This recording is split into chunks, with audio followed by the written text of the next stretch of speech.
A Waikiki church that's been feeding the homeless for years is back at it, which wouldn't seem controversial at all, except some of the community are against it. That includes the mayor, who's been trying to keep homeless people away from the tourist area. Our Betty Dowd went to Ohua Avenue to see what's changed. This is how St. Augustine by the Sea Catholic Church in Waikiki is responding to criticism, moving their lunch food line from off the streets to inside the church's gates. As you can see, they're off of the street. They're in our private property, and they're very orderly. Dozens of people showed up for free meals off Ohua Avenue today.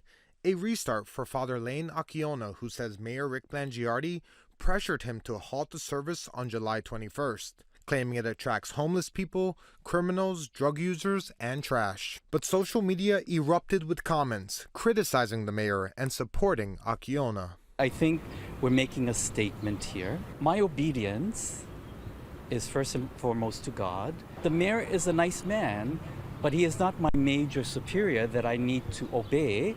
But tonight, Mayor Blangiardi says it was Father Akiona who asked him for help cleaning up the area 2 years ago. No, I'm not heartless. Come on. I always thought my conversations with Father Akiona were very supportive, very understanding. And quite honestly, I've been surprised by the fact that this has now seemingly become antagonistic. That was never our intent. For us, it's always been about public safety.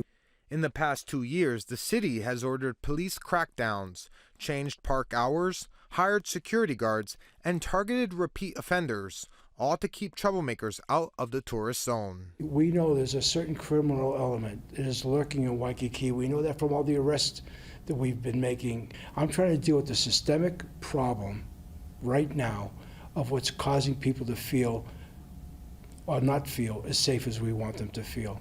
Nearby workers have mixed opinions about reopening the food line. I absolutely do understand where Rick Blangiardi is coming from, especially working here in Waikiki, how the homelessness and the problems that they can bring sometimes. They have good intentions, just cleaning up after. I remember a year ago, I think it was, when the church itself was a victim of vandalization. One Waikiki resident who was on the neighborhood board for 3 years says he heard many complaints about the food line. He's surprised it's back. Barely been a week between the food line being canceled and then it being restarted. And Father Akiona says aside from answering to God, he also answers to his superior, Bishop Larry Silva of the Honolulu Diocese. He says he hasn't been given any instructions to stop feeding the people in Waikiki. Eddie Dowd, Hawaii News Now.